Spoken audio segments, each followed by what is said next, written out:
Bonjour à tous, je vous propose ce matin de revoir une partie des débats sur le projet de loi de santé et en particulier l'article 46 bis qui concerne le droit à l'oubli pour les malades du cancer. Les sénateurs se sont prononcés en faveur de ce droit en insérant dans le texte la convention signée fin mars par le gouvernement avec les assureurs de santé.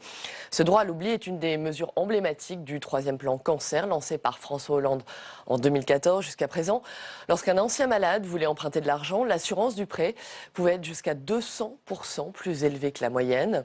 Désormais, les personnes ayant été atteintes par un cancer n'auront plus à mentionner leur ancienne maladie pour obtenir un emprunt. Les sénateurs sont même allés plus loin que le gouvernement en adoptant des amendements qui raccourcissent les délais fixés avec les assureurs. Ainsi, le délai maximum pour accorder le droit à l'oubli pour les pathologies cancéreuses a été ramené à 10 ans et non plus 15 ans. Tout de suite donc, je vous propose d'écouter ce débat. Article 46 bis, j'ai une demande de parole de Monsieur Vatrin. Vous avez la parole, mon cher collègue. Merci. En France, le code pénal, et c'est un constat, autorise une seule discrimination aux assurances, c'est celle sur l'état de santé. En clair, pour obtenir un prêt dans une banque, il faut souscrire à une assurance qui est censée prendre le relais du remboursement en cas de décès ou d'invalidité. Or, si l'on souffre d'une maladie au long cours, ou que l'on a été malade dans sa vie, les assureurs considèrent que ce risque est multiplié, les surprimes s'accumulent. Devant les plaintes répétées des associations de patients et notamment l'action très déterminée des malades du cancer, un nouveau protocole d'accord vient d'être signé dans le cadre de la convention ARERAS.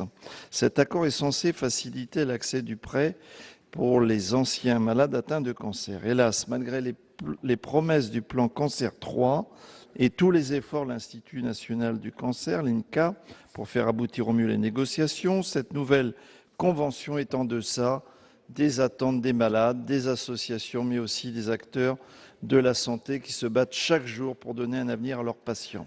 Le droit d'oubli est reconnu seulement pour les cas de cancer et encore de manière restrictive. On parle donc des personnes ayant eu un cancer avant l'âge de 15 ans, totalement guéries, qui ne suivent plus aucun traitement depuis 5 ans. Sont également concernées les personnes touchées par un cancer à l'âge adulte mais guéries dont le dernier traitement remonte à plus de 15 ans. Mais si vous avez eu un cancer du sein à 35 ans par exemple, ce qui touche hélas de nombreuses femmes, vous êtes exclus du dispositif à un âge où vous pourriez avoir besoin d'emprunter. L'UFC Que Choisir, qui a eu accès à un certain nombre de données de l'AREAS, parle de 60% de marge pour les assureurs dans le domaine des risques médicaux aggravés. Assurer les malades est un secteur, il faut le dire, lucratif, où les assurances font énormément de bénéfices. Non seulement les assureurs surtaxent, mais en plus, il y a très peu de versements d'indemnités. Nous demandons donc à ce que cette convention,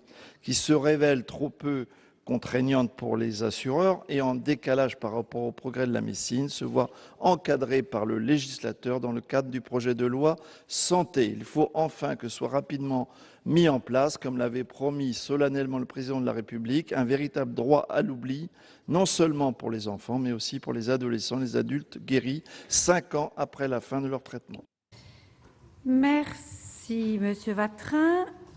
Je suis saisie de 24 amendements qui font l'objet d'une discussion commune. Nous commençons par le 24 rectifié terre. Madame Micouleau. Madame la présidente, madame la ministre, cet amendement propose d'étendre le droit à l'oubli pour les organismes d'assurance et les banques à toutes les personnes guéries d'un cancer dont la guérison est constatée. Entre son dépôt en examen et son examen en séance est intervenu le 2 septembre dernier un avenant à la convention ARERAS. Cet avenant est en deçà des attentes des malades, des associations, mais aussi des acteurs de la santé qui se battent au quotidien pour donner un avenir à leurs patients. Cet avenant n'est véritablement pas non plus à la hauteur des promesses du plan Cancer 3. C'est la raison pour laquelle je retire cet amendement. Un retrait au profit des amendements qui suivent, notamment le 136 et les suivants qui ont été déposés par mes collègues Cayeux et Gruny. Compte tenu de cette convention AERAS révisée, ces amendements présentent en effet le mérite de parfaitement répondre et de manière complète à la question majeure pour nos concitoyens, celle du droit à l'oubli. Merci. Merci. Madame Micouleau, pardonnez-moi, mais vous retirez votre amendement au profit du 136. Le 136 a été retiré, donc le 137 peut-être, hein? Les suivants, voilà. Le 137, hein? D'accord. Très bien. Nous passons donc au 137 rectifié bis. Madame Cayeux. Merci Madame la Présidente, Madame la Ministre, mes chers collègues. Nous entrons donc dans un certain nombre de délibérations d'amendements concernant le droit à l'oubli. J'ai bien entendu, Madame la Ministre, les précisions que vous nous avez apportées concernant la signature récente d'un article supplémentaire à la Convention initiale de février, mais un certain nombre de précisions seraient importantes à prendre. Alors cet amendement vise à préciser les délais définis par cette convention, au-delà desquels le droit à l'oubli intégral est accordé aux anciens malades de cancer, c'est-à-dire plus précisément sans obligation de déclaration de la pathologie à l'organisme d'assurance lors de la souscription d'un prêt bancaire. Alors, je reviens sur les différents délais. Premièrement, il fixe le délai maximum pour accorder le droit à l'oubli pour les pathologies cancéreuses à 10 ans et non plus à 15 ans, comme le prévoit l'avenant signé le 2 septembre dernier. En effet, ce délai de 15 ans ne repose à ce jour sur aucun fondement scientifique. Deuxièmement, l'amendement vise aussi à accorder à l'ensemble des mineurs le droit à l'oubli 5 ans au maximum après la fin des traitements, et ainsi qu'à tous les autres malades dont les données de la science nous disent qu'ils sont définitivement guéris. Troisièmement, enfin, au nom du principe d'égalité des droits, le présent amendement propose d'étendre ce droit à l'oubli intégral à 5 ans aux personnes de plus de 18 ans pour lesquelles le taux global de survie à 5 ans par pathologie est comparable à celui des enfants et des adolescents. Enfin, il est proposé de prévoir un décret d'application afin de veiller, d'une part, à ce que les questionnaires médicaux que les candidats emprunteurs doivent remplir garantissent ce droit à l'oubli et que, d'autre part, ces derniers soient informés des nouvelles dispositions de la Convention AERAS. Merci Madame Cayeux. Amendement 549, Madame Génisson. Oui, merci Madame la Présidente. Et à mon tour, après Madame la rapporteure et Madame la Ministre, me féliciter au nom de mon groupe de ce nouveau droit fondamental que le droit à l'oubli est souligné dans cet article définissant l'importance de l'alinéa 3 qui indique que ces modalités et ces traitements et ces délais, sont mis à jour régulièrement en fonction des progrès thérapeutiques. Je crois que c'est très important, cet alinéa est très important à rappeler. Je vais défendre mon amendement. L'amendement vise à préciser les délais définis par la Convention AERAS, au-delà desquels le droit à l'oubli intégral est accordé aux anciens malades de cancer, c'est-à-dire sans obligation de déclaration de la pathologie à l'organisme d'assurance lors de la souscription d'un prêt bancaire. Cela vient d'être précisé. Premièrement, il fixe le délai maximum pour accorder le droit à l'oubli pour les pathologies cancéreuses à 10 ans et non plus à 15 ans, comme le prévoit l'avenant signé le 2 septembre dernier. En effet, il ne semble pas qu'il y ait de fondement scientifique à l'exigence de ces délais de 15 ans. Deuxièmement, l'amendement vise à accorder à l'ensemble des mineurs le droit à l'oubli 5 ans maximum après la fin des traitements. S'il matérialise une avancée significative en prévoyant un droit à l'oubli pour les moins de 15 ans 5 ans après la date de la fin des traitements, l'avenant du 2 septembre exclut du dispositif les jeunes ayant contracté une pathologie cancéreuse entre 15 et 18 ans, et ce, sans aucune justification d'ordre médical, éthique ou juridique. Or, enfants et adolescents présentent des taux de survie comparables de plus de 82% selon l'étude de l'Institut national du cancer de janvier 2015. Les 15-18 ans ne représentent en outre que 800 cas nouveaux par an. Troisièmement, au nom du principe d'égalité des droits, le présent amendement propose d'étendre ce droit à l'oubli intégral à 5 ans aux personnes de plus de 18 ans pour lesquelles le taux global de survie à 5 ans par pathologie est comparable à celui des enfants et adolescents. Enfin, il est proposé de prévoir un décret d'application afin de veiller d'une part à ce que les questionnaires médicaux que les candidats emprunteurs doivent remplir garantissent le droit à l'oubli et que d'autre part, ces derniers soient informés des nouvelles dispositions de la Convention AERAS. Merci. Amendement 608 rectifié bis. Madame Billon. Merci Madame la Présidente. Donc c'est exactement le même amendement que celui de mes collègues Mesdames Cayeux et Génisson. Donc je vais vous éviter un troisième argumentaire. Il est défendu. Merci. Merci. L'amendement 820, Madame Cohen. Oui, je rejoins ce que mes collègues ont dit. Je trouve que l'article que nous examinons répond vraiment à une très très forte demande de nombreux patients et notamment les malades atteints du cancer, et on assiste donc à un nouveau droit, l'ouverture d'un nouveau droit, le droit à l'oubli. C'est une promesse qui avait été faite par le président François Hollande lors de l'annonce du plan cancer en février 2014, et ça constitue, comme ça a été souligné pour le groupe CRC, une avancée importante. Les conventions conclues entre l'État, les associations de malades ou les personnes handicapées, les professionnels de l'assurance pourront déterminer les délais au-delà desquels les personnes ayant souffert d'un cancer ne peuvent se voir appliquer d'exclusion de garantie ni de majoration de tarifs. Donc notre amendement, comme celui puisque c'est le même de nos collègues, revient sur les délais fixés par la Convention signée le 2 septembre dernier. D'abord, il est proposé de fixer le délai maximum pour accorder le droit à l'oubli pour les pathologies cancéreuses à 10 ans au lieu de 15 ans. Je crois que c'est ce qui correspond vraiment davantage à la réalité. Nous avons quand même des études sur le taux de survie des personnes atteintes de cancer qui fondent leurs estimations à 5 voire 10 ans et concluent que les récidives surviennent le plus souvent dans les premières années. Puis deuxièmement, notre amendement visait à accorder à l'ensemble des mineurs le droit à l'oubli 5 ans au maximum après la fin des traitements. En effet, le protocole d'accord prévoit ce délai uniquement pour les moins de 15 ans, excluant de fait les mineurs âgés de 15 ans à 18 ans. Et je crois qu'il n'y a aucune explication d'ordre médical, éthique ou juridique qui ne justifie cette limite d'âge. Et vous avez certainement reçu, comme nous au niveau du groupe communiste républicain et citoyen, de nombreux témoignages qui nous pressent vraiment d'améliorer encore les choses qui ont été obtenues et qui sont contenues dans ce projet de loi. Et troisièmement, au nom du principe d'égalité des droits, le présent amendement propose d'étendre ce droit à l'oubli intégral à 5 ans aux personnes pour lesquelles le taux global de survie à 5 ans par pathologie est comparable à celui des enfants et adolescents. Et enfin, il est aussi proposé donc un décret d'application. Je crois vraiment qu'il faut entendre ce que nous disent les associations de patients et répondre à leur attente qui est vraiment tout à fait justifiée. Merci, Madame Cohen. L'amendement 891 rectifié, Madame Laborde. Oui, merci Madame la Présidente. Donc je ne vais pas vous imposer une énième argumentation pour un amendement identique.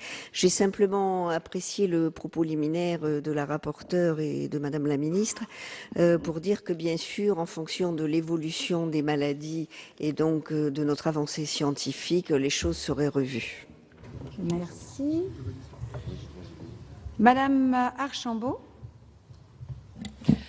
Oui, rapidement, je pense qu'il faut souligner que l'introduction dans cette loi, enfin la présence dans cette loi de la reconnaissance d'un nouveau droit, le droit à l'oubli, qui avait été promis, sur lequel s'était engagé le président de la République, est un progrès considérable et qu'il faut évidemment le souligner. Alors, cet amendement pourrait permettre d'aller un peu plus loin. Je ne vais pas le présenter à mon tour. Vous avez déjà entendu les arguments.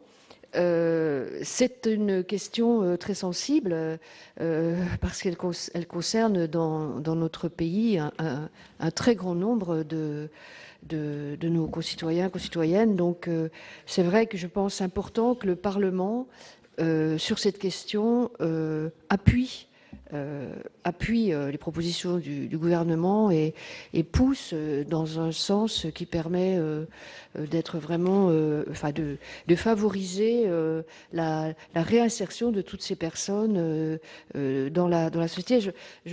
J'insiste sur le décret, je vais souligner moi l'importance un petit du décret d'application qui figure à la fin de cet amendement, qui est proposé. D'une part, un décret d'application afin de veiller d'une part sur les questionnaires médicaux que les candidats emprunteurs doivent remplir, garantissent le droit à l'oubli sur tous les questionnaires qui sont posés par les banques ou alors par les assurances. Et c'est vrai que ça provoque des difficultés en chaîne. Merci, Madame Archambault. Nous passons maintenant à l'amendement 138 rectifié bis. Madame Cayeux. Merci Madame la Présidente. Madame la Ministre, cet amendement en fait traite le délai au-delà duquel aucune information médicale ne saurait être recueillie par les organismes assureurs et ne pourront excéder 10 ans après la date de fin de protocole thérapeutique définie par l'Institut national du cancer, rien ne justifiant donc d'attendre 15 ans pour accorder un droit à l'oubli. Merci Madame Cayeux. Le 609 rectifié bis qui va être soutenu par Madame Billot. Madame Billot, vous avez la parole. Oui, Madame la Présidente, Madame la Ministre. Donc, comme tout à l'heure, amendement identique à celui de Madame Cayeux, le 138 rectifié bis, donc défendu. Merci. Madame Billot, le 936, identique, Madame Archambault, défendu. Je vous remercie. Le 139 rectifié, Madame Cayeux.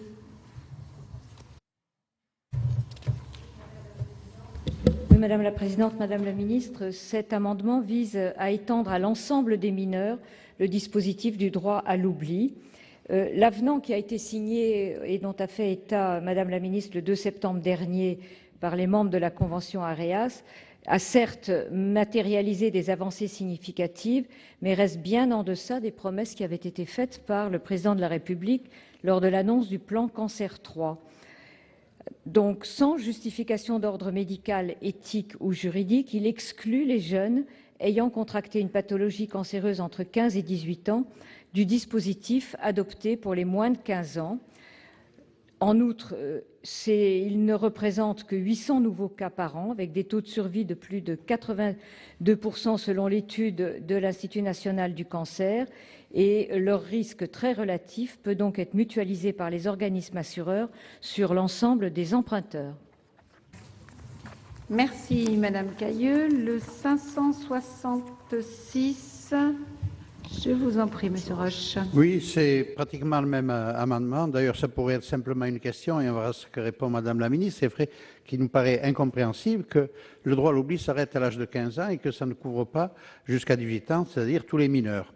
Ceci nous paraît d'autant plus incompréhensible qu'entre 15 et 18 ans, le nombre de cancers annuels est à peu près évalué à 800 par an, avec un taux de guérison à 82%, c'est-à-dire que le risque pour l'assureur est très petit. Donc on attend un peu les explications parce que cette discrimination entre les 15 et 18 ans nous étonne. Merci Madame Billon. Le 610 rectifié bis, qui est identique. Défendu, je vous remercie. Madame Laborde, le 892 rectifié identique. Alors, identique et même questionnement. Merci. Merci Madame Laborde. Le 937 identique aussi Madame Archambault. Oui, absolument. Identique, donc défendu. Je vous remercie. Le 140 rectifié terre, Madame Cayeux.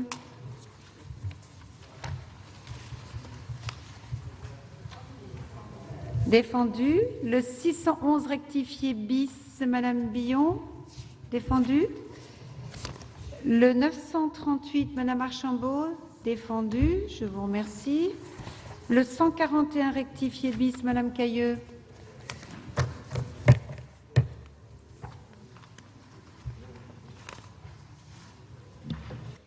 Oui, Madame la Présidente, Madame la Ministre, en fait, dans ce texte, nous proposons d'insérer 2 alinéas supplémentaires après l'alinéa 2 pour qu'il y ait un décret en Conseil d'État qui détermine les informations médicales qui peuvent être demandées dans le cadre du formulaire de déclaration de risque mentionné aux articles L. 113.2 du Code des assurances, L. 221.13 du Code de la mutualité et L. 932.5 du Code de la sécurité sociale, afin de garantir le respect des droits définis par le présent article.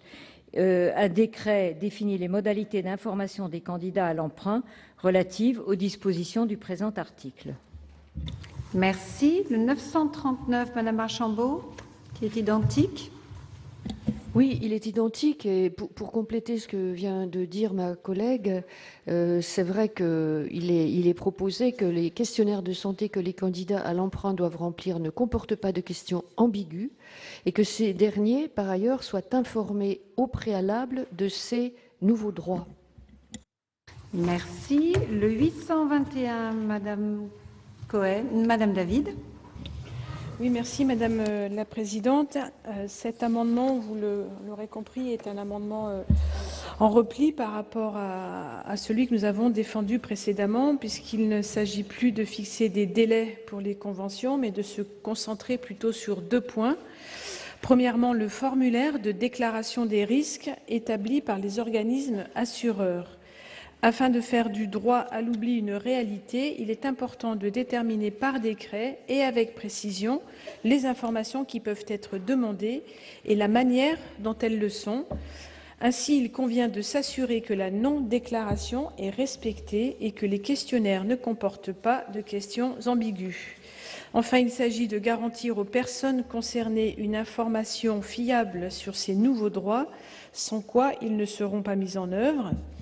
Deuxièmement, le présent amendement rappelle les obligations des organismes assureurs. En effet, ils doivent d'une part respecter les conclusions des études menées dans le cadre de l'instance de suivi et de proposition dont nous avons déjà parlé. D'autre part, ils doivent respecter les délais définis par la grille de référence établie par la dite instance. Il est également prévu de définir des sanctions en cas de non-respect de ces obligations. Pour un véritable droit à l'oubli, donc pour ces anciens malades, il est donc important de s'assurer que cette déclaration soit remplie correctement. Merci Madame David. Le 143 rectifié de terre, Madame Cayeux. Oui, Madame la Présidente, l'objet de cet amendement est que le droit à l'oubli soit garanti et qu'il paraît donc indispensable que les assureurs s'engagent à respecter les nouveaux délais fixés par la Commission des études et recherches instituée par la Convention AERAS. Or, jusqu'à présent, le texte de cette convention précise simplement que les assureurs tiennent compte des études produites par cette commission pour le calcul des primes et exclusion des garanties. Le présent amendement vise donc à inscrire dans la loi l'obligation pour ces derniers de respecter les nouveaux délais définis et prévoit un décret d'application pour définir les sanctions en cas de manquement à cette obligation. Merci. Le 893 rectifié, Madame Laborde. Oui, donc toujours dans la même lignée, simplement pour ne pas oublier de s'occuper des anciens malades qui ont le droit de retrouver toute leur place dans la société et ne plus subir la double peine, la maladie et l'après-maladie. Donc il faut faire un certain nombre d'efforts pour que ça puisse s'arranger. Merci. Madame Archambault, le 941. C'est exactement le même amendement que celui qui a été défendu par Madame Cayeux avec les mêmes observations. Et ma chère collègue, je vais maintenant demander l'avis de la Commission sur ces amendements. Alors, comme je l'ai indiqué en préalable, la Commission a, sur tous les amendements concernant cet article, donné un avis de sagesse. Alors, néanmoins, concernant l'amendement 137 rectifié bis, 549, 608, 820, 891 et 935 qui sont des amendements identiques. Donc ces amendements visent à inscrire dans la loi des paramètres aujourd'hui fixés par la négociation et à modifier les paramètres tels qu'ils sont dans l'accord signé le 2 septembre dernier. Il y a un point que je voulais quand même noter. c'est que le délai de 15 ans après l'arrêt des traitements pour l'ouverture du droit à l'oubli constitue un maximum qui devrait être abaissé pathologie par pathologie en fonction des progrès de la médecine. Une première grille de référence doit être élaborée avant la fin de l'année 2005 et à mes yeux, il semble que cette méthode est peut-être préférable à l'utilisation d'un taux global de survie qui ne saurait refléter qu'imparfaitement le risque réellement porté par les candidats à l'assurance. Mais néanmoins, c'est un avis de sagesse selon l'avis de la Commission. Sur les amendements suivants, 138 rectifié bis et le 609 rectifié et, 46 bis identique, avis de sagesse également. Je vais essayer de m'y retrouver. Sur les 139 rectifiés de terre, 566, 610 rectifiés bis, 892 rectifiés, 937 qui sont identiques. Là, c'est un droit à l'oubli pour les cancers survenus à l'âge de 18 ans et non plus 15 ans comme c'est dans le texte. Moi, il me semble qu'en effet, c'est un sujet important. Et là, c'est un avis de sagesse favorable, dans la mesure où c'est vrai, lorsqu'on entend tous les jeunes qui ont été atteints d'un cancer dans leur enfance ou adolescence, les difficultés après pour se projeter dans l'avenir sont importantes et là c'est avis de sagesse mais favorable, positif plus ou moins. Alors le 140 rectifié terre, 611 rectifié bis et 938 rectifié, toujours avis de sagesse, sans remarque particulière. Alors, le 141 rectifié bis et le 939 rectifié, donc qui sont les mêmes. Là, donc, la Convention se borne à indiquer que certaines informations ne pourront plus être demandées. Les amendements proposent d'indiquer dans un décret la nature des informations qui pourront être demandées. Bon, l'engagement pris par les parties avait été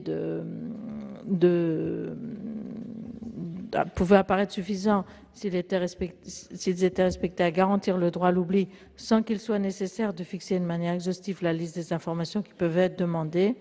Il y a un point simplement, c'est qu'un tel décret pourrait être incompatible avec l'article L.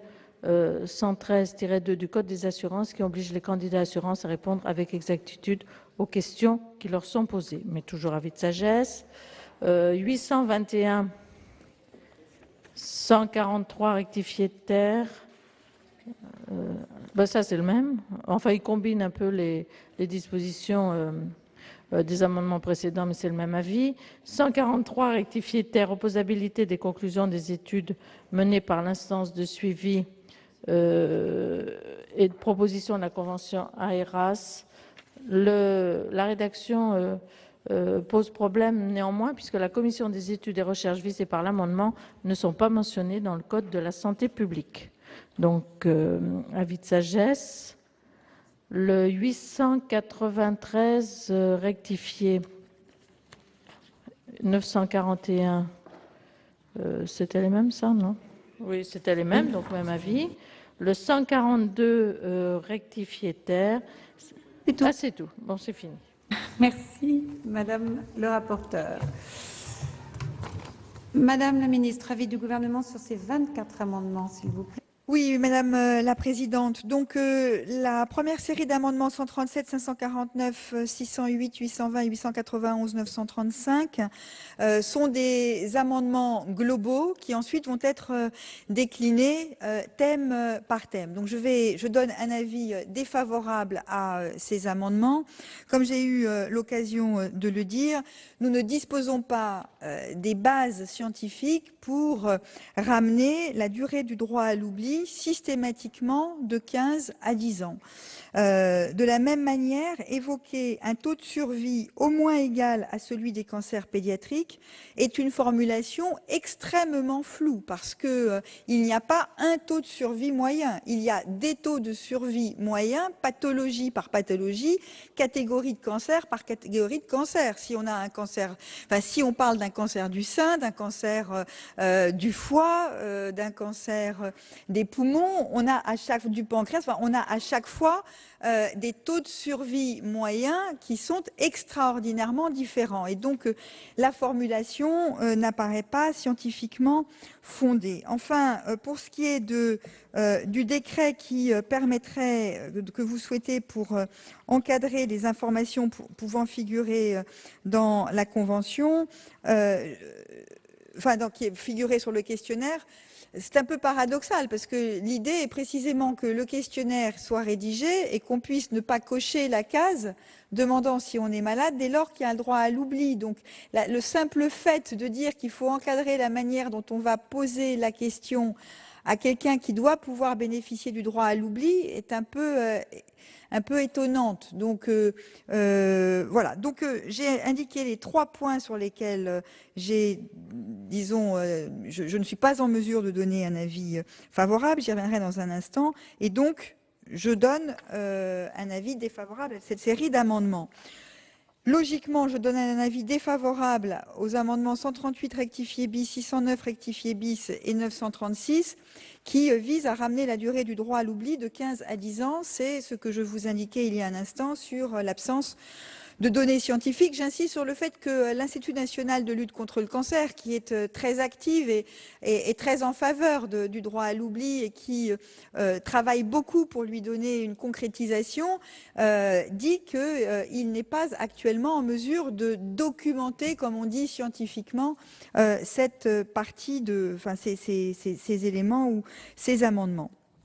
En revanche, les amendements 139 rectifié terre, 566, 610 rectifié bis, 892 rectifié et 937 proposent d'élargir la notion de cancer pédiatrique à tous les cancers survenus avant l'âge de 18 ans. Comme je l'ai indiqué, et là parce que nous disposons de données scientifiques qui permettent de réduire l'incertitude au maximum, je donne un avis de sagesse parce que je ne peux pas affirmer que nous avons des données qui permettent de garantir absolument ce qui est souhaité. Néanmoins, il y a là une possibilité d'avancer. Donc c'est, vous l'entendez, une sagesse très favorable. 140 rectifié terre, 611 rectifié bis, 938, je l'ai indiqué, c'est là que l'on fait référence aux pathologies cancéreuses à taux de survie comparable. J'ai dit tout à l'heure la raison pour laquelle cela ne me paraissait pas possible. 141 rectifié bis 939, il s'agit d'encadrer par un décret les informations pouvant figurer sur les questionnaires médicaux. J'ai également indiqué pourquoi cela me paraissait un peu contradictoire. L'amendement 821, là encore, avis défavorable puisqu'il renvoie à la question des questionnaires. Enfin, 143 rectifié terre, 983 rectifié 941.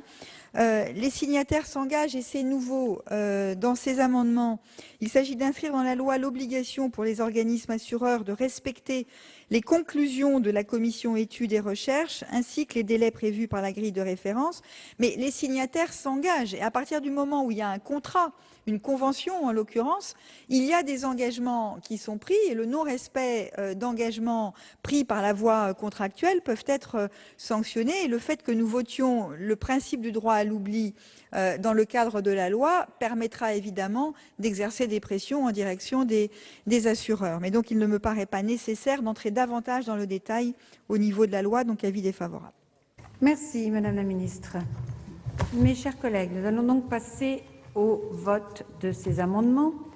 Je vais donc prendre la première série d'amendements, donc le 137 rectifié bis, le 549, le 608 rectifié bis, le 820 et le 891, le 935, qui sont donc identiques avec un avis de sagesse de la Commission, un avis défavorable du gouvernement. Y a-t-il des explications de vote? Monsieur Vassel. Oui, Madame la Présidente, merci. Après l'examen de ces différents amendements et avoir recueilli l'avis à la fois du rapporteur et du gouvernement, constate que le rapporteur n'a pas émis un avis, à part les amendements sur l'âge de 18 ans pour ce qui concerne les mineurs, où il a mis un avis de sagesse plutôt positif, voire favorable. Sur les autres, il y a une certaine réticence à aller jusqu'à un avis favorable sur l'ensemble des amendements.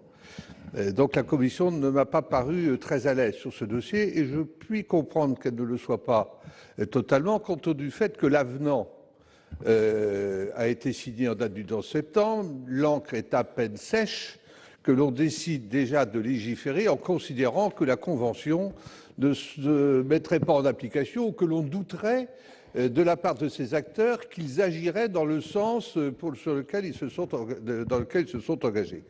Donc, ça nous met quand même, nous législateurs, dans une situation un peu difficile, parce qu'il ne faudrait pas non plus que par notre vote, nous exprimions un acte de défiance à l'égard de ceux qui se sont engagés. Et puis, il y a un autre problème, c'est qu'à partir du moment où on va instaurer des contraintes assez fortes par la voie législative, qu'est-ce qu'il en sera demain si on demandait aux assureurs d'aller plus loin dans le dispositif que nous souhaitons? Et est-ce que, économiquement, ceci deviendra supportable à la fois par les compagnies d'assurance, même s'il y a des réassurances, et est-ce qu'on ne va pas se retrouver avec des cotisations d'assurance qui vont être beaucoup plus importantes qu'elles ne l'auraient été si on respectait l'esprit et la lettre de la Convention. Donc, pour conclure, je ne sais pas trop dans quelle direction je vais m'engager. Ceci étant, je comprends tout à fait et je partage l'objectif des auteurs des amendements parce qu'il y a une attente très forte de la part de nos concitoyens. Je trouve que nous avons beaucoup trop tardé pour légiférer en la matière ou pour s'engager dans une négociation conventionnelle pour aboutir aux résultats que nous espérons. Et cette impatience a été, à mon avis, à l'origine du dépôt de tous ces amendements qui sont pour origine de l'ensemble, pratiquement l'ensemble des groupes de la Haute Assemblée. Donc je pense qu'effectivement que le Sénat, dans toute sa sagesse, saura prendre la décision qui s'impose. Merci, Monsieur Vassel. Madame Génisson, pour explication de vote.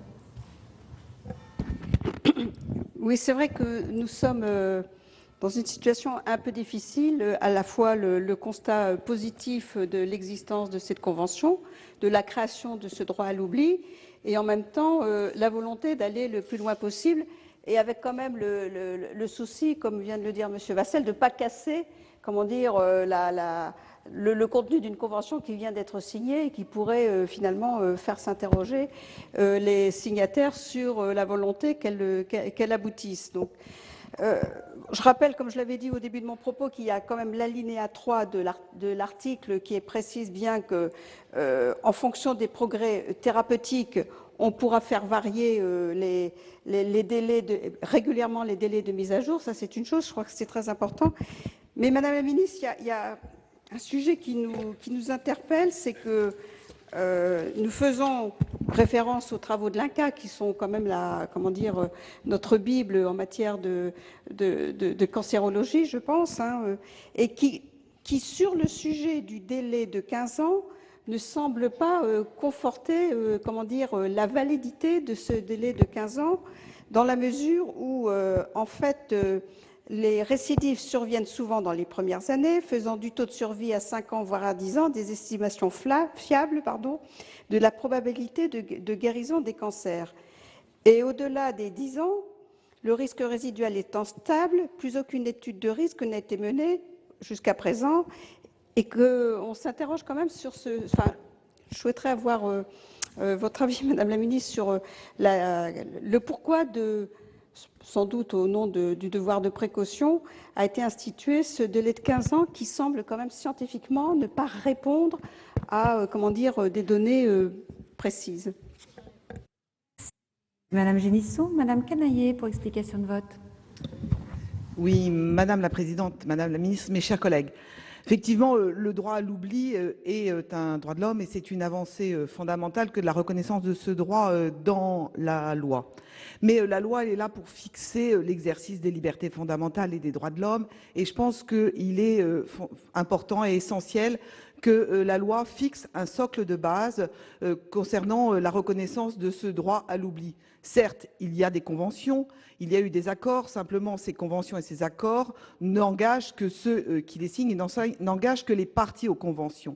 Et rien n'interdit à ces conventions d'aller plus loin, mais dans le respect et de ce que fixe la loi. Et c'est pour ça qu'à mon avis, il est fondamental que la loi fixe la base et fixe le socle de ce droit à l'oubli et de l'exercice de ce droit à l'oubli. D'autant qu'aujourd'hui, la science avance.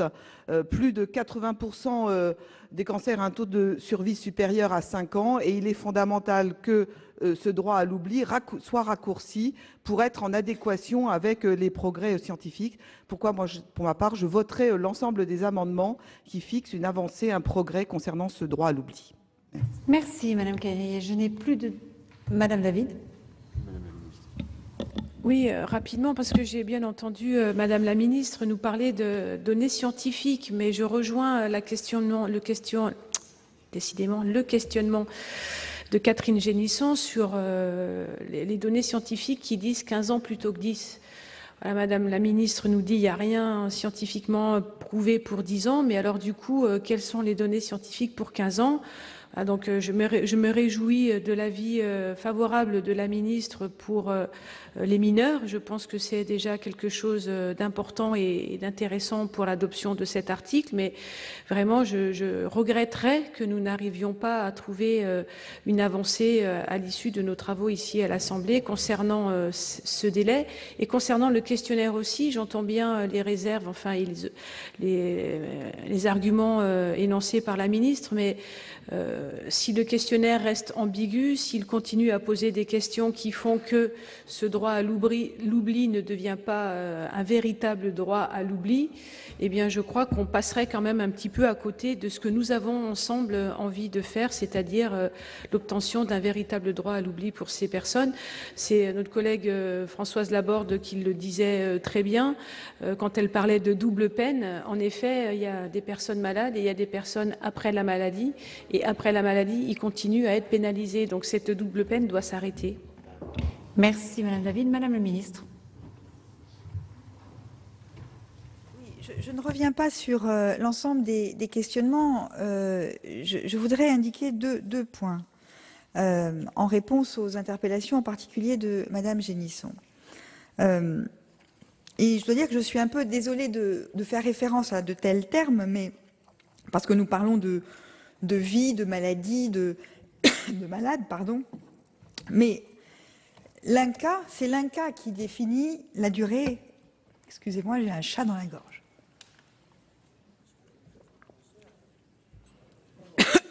Oh, vous êtes gentil, Monsieur Barbier. Bon, je vous promets, je vais aller faire un test de dépistage. Mais bon, la durée de 15 ans, elle a été fixée par des données produites par l'INCA dans le cadre du groupe de travail relatif au droit à l'oubli. Et il s'agit, et c'est là où je voulais dire, je m'excuse d'employer ce terme, mais ce sont des données statistiques. Et l'INCA, scientifiquement, nous ne pouvons travailler qu'à partir de cela. Cela ne veut pas dire qu'il n'y a pas des personnes qui seront de facto guéries au bout de 5 ans, 10 ans, 12 ans, avant 15 ans. Donc ça, c'est la réponse que je vous fais. Ces travaux-là, ils ont été apportés par l'INCA dans le cadre du groupe mis en place pour travailler au droit à l'oubli. Mais j'ajoute tout de suite que parallèlement à tout cela, l'INCA s'est engagé dans la définition de grilles et va procéder à des évaluations de ces risques statistiques de rechute ou de ces chances statistiques de guérison pour les différents cancers. Et donc, dès la fin, enfin assez rapidement, il y aura les premières grilles. Donc, il n'est pas du tout impossible, il est même plus que possible, que pour certains cancers, la durée limite de 15 ans soit abaissé. C'est-à-dire que l'INCa commence par travailler sur certains cancers en se disant, là, statistiquement, on voit bien que les taux de guérison sont plus élevés ou très élevés et rapidement confirmables. Je ne peux pas vous dire sur quel type de cancer travaille l'INCa, quelles seront les premières grilles qui vont sortir, mais l'idée, c'est bien que 15 ans, c'est le délai maximal et qu'en réalité, au bout d'un certain temps, on se retrouve avec une grille, avec un ensemble de grilles et des délais différenciés selon les cancers concernés. Voilà ce que je voulais apporter comme élément de réponse. Merci Madame la Ministre. La parole est à Monsieur Barbier pour explication de vote. Oui, merci Madame la Présidente, Madame la Ministre, chers collègues.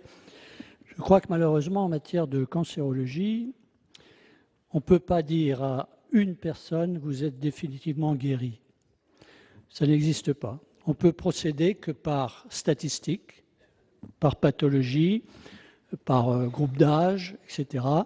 Mais à aucun moment, personne ne peut dire... Alors, bien entendu, les chances de guérison définitive augmentent au fur et à mesure des années, mais dans ce domaine, ça ne peut être qu'une analyse statistique, comme vient de le souligner Madame le Ministre.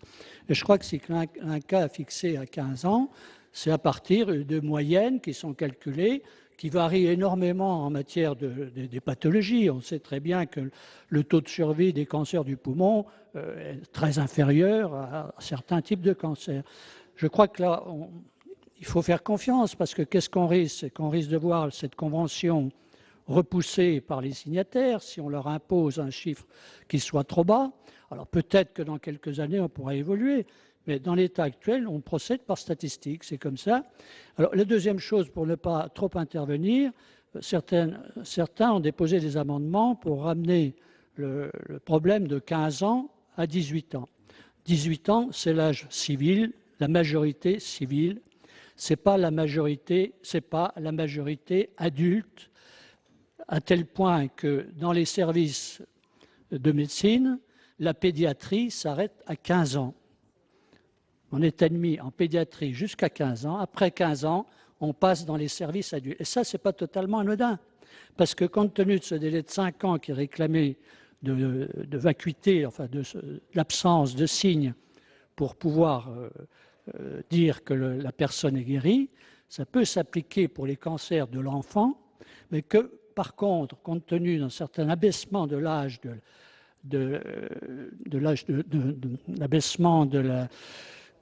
des enfants, on a des cancers de l'adolescent qui, malheureusement, sont très évolutifs. Et je pense que si on a proposé dans ces conventions l'âge de 15 ans, là aussi c'est un âge qui est un âge qui est déterminé scientifiquement, ça n'a rien à voir avec l'âge civil de la majorité de 18 ans. Moi je pense qu'il faut conserver cet âge de 15 ans, peut-être dans quelques années pouvoir le faire évoluer. Merci Madame Marchand. Monsieur le Président Milon, vous avez demandé la parole, mais j'ai plusieurs demandes. À la fin? Je vous en prie, allez-y, prenez la parole. Non, c'était pour une petite explication de vote, Madame la Présidente, et pour répondre un petit peu à Alain Vassel. C'est vrai que quand nous avons examiné l'ensemble des amendements, l'encre de la Convention était à peine sèche. Mais on avait quand même une expérience assez grande déjà, puisque je vous rappelle quand même que les premières conventions entre l'État, les assureurs et les associations de malades datent de 1991, et ça concernait les patients séropositifs à l'époque du VIH. Et les premières conventions pour toutes les pathologies datent de 2001. Et je voulais intervenir sur deux petits sujets. Un, pour rendre hommage au travail qui avait été fait à l'époque par le Sénat en 2008, dans le cadre d'un rapport sur l'ARAS, justement, qui était un rapport extrêmement important et qui donnait des orientations qui ont été reprises par la suite, y compris d'ailleurs des orientations qui sont reprises dans le texte actuel, sans que, obligatoirement, elles aient été reprises volontairement. C'est le rapport de Marie-Thérèse Hermange, que Marie-Thérèse Hermange avait fait à la Commission des affaires sociales au Sénat en 2008, et sur un texte que nous avions ensuite voté ici dans cette enceinte. Donc je voulais rendre hommage un petit peu à Mme Hermange sur un sujet important, d'autant que dans le cadre de cette loi, on a souvent, sans jamais la citer, beaucoup parlé de ces interventions sur d'autres sujets dont je reviendrai par la suite. Et puis, dire que dans la mesure où nous n'avions pas l'ensemble des éléments et que l'encre n'était pas encore sèche, et dans les orientations qui sont les miennes au point de vue d'une ancienneté médicale, je vous inviterai quand même à suivre les avis du gouvernement. Merci, Monsieur Milan. Madame Archimbaud, vous avez demandé la parole. Nous voterons un certain nombre de ces amendements, tout en ayant bien conscience qu'il reste des incertitudes scientifiques, c'est vrai, mais le droit à l'oubli a été introduit dans cette loi, c'est un progrès, et il me semble que sur un sujet qui est aussi préoccupant par autant de Français, il est bon que le Sénat manifeste son intérêt, sa préoccupation forte, et il me semble que c'est aussi la meilleure façon de soutenir tous ceux qui cherchent et qui se battent dans ce sens. Merci, Monsieur Donini, pour explication de vote. Oui, merci Madame la Présidente, Madame la Ministre, mes chers collègues. Madame la Ministre, sur ce sujet difficile et sensible, je veux dire que vous avez été totalement convaincante. Vous avez bien montré que le point de départ, ce sont des données statistiques. Ces données statistiques, elles sont fixées par l'INCa. Elles ne sont pas fixées de façon définitive. Elles permettent d'établir des grilles qui elles-mêmes vont évoluer avec le temps. Et notre souci donc est tout simplement, dans l'avenir, sera de vérifier que la Convention évolue en fonction de ces grilles. Au vu de ces éléments, et je parle pour ma collègue Catherine Génisson et pour moi-même, nous nous rangerons donc à l'avis du gouvernement. Et donc Catherine Génisson et moi-même, nous ne voterons pas les amendements à partir du numéro 137 jusqu'au 935. Et par contre, donc, nous voterons les amendements à partir du numéro 139 jusqu'au numéro 937. Merci. Je n'ai plus de demande d'explication de vote. Je n'en vois pas. Je vais donc mettre aux voix ces amendements. Donc 137 rectifié bis, 549. Je vous les rappelle, 608 rectifié bis, 820, 891 rectifié et 935, avec un avis de sagesse de la Commission et un avis défavorable du gouvernement. Je vais mettre aux voix qui est pour. Alors je vous demanderai de bien lever la main pour que je puisse compter 1, 2, 3, 4, 5, 6, 7, 8, 9, 11, 12, 13, 14, 15, 16, 17, 18, 19, 20, 21, 22, 23, 24, 25, 26, 27, 28. Qui est contre? 2, 3, 4, 5, 6, 7, 8, 9, 10, 11, 12, 13, 14, 15, 16, 17, 18. Qui s'abstient? Ils sont adoptés. Le 138 rectifié bis, 600, je parle sous couvert de la Commission, 609 rectifié bis, 836 tombe. On est bien d'accord? Le 139 rectifié terre, 566, 610 rectifié bis, 892 rectifié, 937 tombe. Le 140 rectifié terre, le 611 rectifié bis, le 938 tombe. Le 141 rectifié bis, le 939 tombe. Ça va, je ne vais pas trop vite. Le 821 tombe. Et il nous reste les trois amendements identiques, 143 rectifié terre, 893 rectifié et 941. On est bien d'accord? Je n'ai pas de réaction, donc a priori, la bande de la Commission est bien d'accord. Je vais donc mettre aux voix ces amendements. Je n'ai pas de demande d'explication de vote, je n'en vois pas. Je rappelle l'avis de la Commission sagesse, avis du gouvernement défavorable. Je mets aux voix ces amendements. Qui est pour? Attendez, alors, excusez-moi. Vraiment, est-ce que vous levez la main après que je sois passée? Alors, je recommence. Qui est pour? 2, 3, 4, 5, 6, 7, 8, 9, 10, 11. Ah, mais attendez, vous, Monsieur Totini, vous levez la main après que je sois passée? Qui est contre? Bon, qui s'abstient? Ils sont adoptés.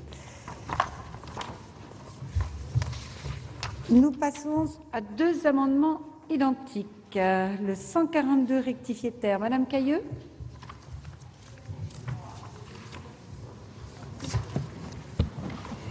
Oui, Madame la Présidente, Madame la Ministre, ce présent amendement vise à renforcer la garantie de réduction des délais d'application du droit à l'oubli en fonction des avancées thérapeutiques et des données épidémiologiques.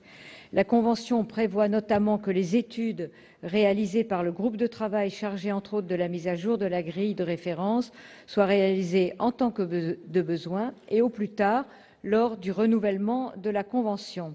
Ce rythme de mise à jour étant beaucoup trop imprécis et lent, il convient de le définir très précisément par la loi afin de s'assurer que le droit à l'oubli suive les progrès très rapides de la recherche et de la médecine. Merci. Le 940, Madame Archimbaud.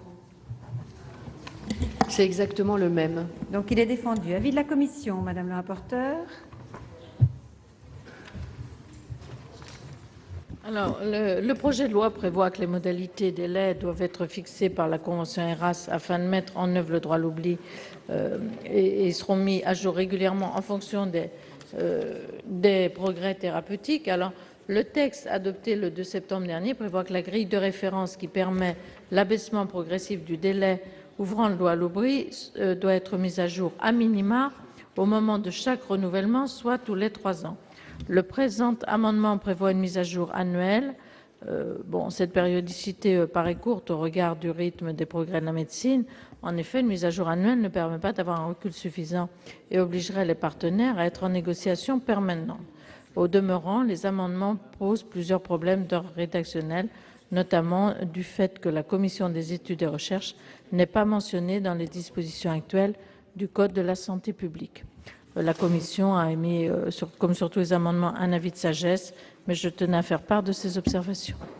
Merci, Madame la rapporteure. Madame la Ministre, avis du Gouvernement sur ces deux amendements identiques. Oui, je reprends les mêmes observations, Madame la Présidente. Je crois que chacun partage la volonté que les grilles qui vont être établies et les révisions auxquelles on va procéder se fassent en prenant en considération les évolutions de la science, de la médecine, des progrès thérapeutiques. Et les deux comptent, parce que lorsque nous évoquions tout à l'heure le fait que les grilles seraient élaborées et qu'il y aurait des évaluations qui changeraient dans le temps, c'est à la fois parce que nous aurons une meilleure connaissance des données statistiques et en même temps parce que grâce à de nouveaux traitements, nous pourrons faire progresser la situation d'un certain nombre de patients. Mais je veux dire, Madame, aux auteurs de Mesdames les sénatrices, que on ne définit pas par la loi le rythme auquel on procède aux progrès thérapeutiques. Et donc, imposer une révision annuelle, c'est consacrer de l'énergie, du temps à faire des travaux qui ne se seront pas interrompus. C'est-à-dire qu'il n'y aura même pas le recul nécessaire pour pouvoir procéder aux essais cliniques, aux vérifications cliniques, aux analyses épidémiologiques. Tout cela prend du temps et je ne suis pas certaine, pour dire la vérité, que le législateur sache mieux que les scientifiques à quel rythme les choses peuvent se faire. Voilà, donc je trouve qu'on rentre dans un luxe je ne suis pas sûre que ce soit du luxe, mais un niveau de précision, d'exigence et de détail qui pourra se retrouver inscrit dans la loi et n'aura à l'arrivée aucune portée pratique, je veux le dire quand même, parce qu'on peut voter des dispositions, mais si elles ne débouchent sur rien de concret, je ne suis pas certaine qu'on ne désespère pas ceux à qui on s'adresse. Merci, Madame la Ministre. Demande d'explication de vote, Madame Cayeux. Non, Madame la Présidente, je voulais vous dire que je retire l'amendement, ayant bien compris les propos avancés par Madame la Ministre. Si, Madame Archimbaud. Moi aussi. Les deux amendements sont retirés. Merci. Trois amendements identiques. Madame Cayeux, le 144 rectifié bis.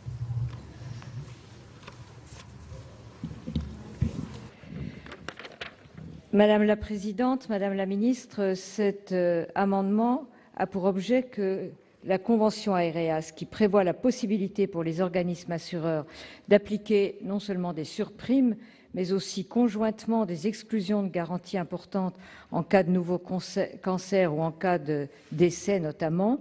Et donc, ce présent amendement vise à prévoir que ces contrats de garantie emprunteurs ne peuvent cumuler et les exclusions de garantie et les surprimes afin de protéger les emprunteurs qui sont bien souvent contraints d'accepter de telles clauses s'ils souhaitent souscrire un emprunt.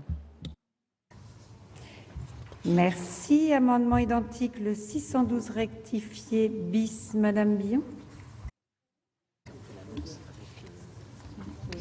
Oui, Madame la Présidente, donc c'est exactement le même amendement que le 144 rectifié bis, donc il a été brillamment défendu, donc il est défendu. Merci. Merci. Le 822, Monsieur Vatrin. Oui, même amendement. C'est décidément la fatigue qui commence à intervenir. Même amendement que les deux précédents et même défense. Merci. Avis de la Commission sur ces trois amendements identiques. Madame la rapporteure.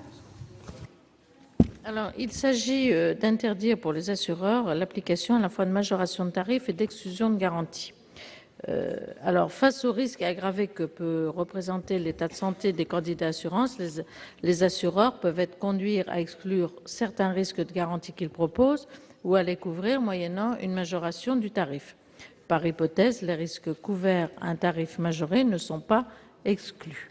Par exemple, un assureur peut accepter de couvrir une personne souffrant et souffrant d'une pathologie cancéreuse pour le risque décès à un prix majoré, tout en excluant la couverture du risque invalidité.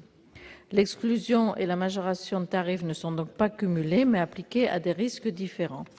Alors, la Commission souhaite faire remarquer qu'interdire aux assureurs de proposer de telles solutions pourrait avoir pour effet de réduire l'accès à l'assurance des personnes présentant un risque aggravé en santé. En effet, un assureur ne pouvant pas majorer le tarif d'assurance pour certains risques sera conduit à élargir le champ des exclusions de garantie et la Commission craint que cela puisse avoir des conséquences contraires à l'objectif poursuivi par ses auteurs. Néanmoins, là, comme sur tout le reste, donne un avis de sagesse. Merci, Madame la rapporteure. Avis du gouvernement, Madame la ministre. Oui, c'est un avis défavorable à partir du raisonnement ou des explications que vient de donner Madame la rapporteure. D'une part, les surprimes et les exclusions de garantie répondent à deux enjeux différents et donc il n'y a pas nécessairement à choisir entre l'une et l'autre. Ça renvoie à des catégories différentes des risques ou des garanties qui sont apportées et donc il n'y a pas toujours à choisir entre l'une et l'autre. Par ailleurs, la rédaction de l'amendement aboutit à fragiliser, donc je ne pense pas que ce soit l'objectif recherché, mais aboutit à fragiliser l'accès au crédit de personnes qui, par ailleurs, se retrouvent en difficulté et donc on arriverait au résultat exactement inverse à celui qui est recherché. Merci, Madame la Ministre. Je vais donc mettre aux voix ces trois amendements. Je n'ai pas de demande d'explication de vote, je n'en vois pas, je mets aux voix. 144 rectifié bis, 612 rectifié bis, 822. Avis de sagesse de la Commission, avis défavorable du gouvernement. Qui est pour? 1, 2, 3, 4, 5, 6, 7, 8, 9, 10, 11, 12, 13, 14, 15, 16, 17, 18, 19, 20, 22, 23, 24, 25, 26. Qui est contre? 1, 2, 3, 4, 5, 6, 7, 8, 9, 10, 11, 12, 13, 14, 15, 16, 17, 19, 20. Qui s'abstient? Ils sont adoptés. Le 145 rectifié quater. Madame Cayeux.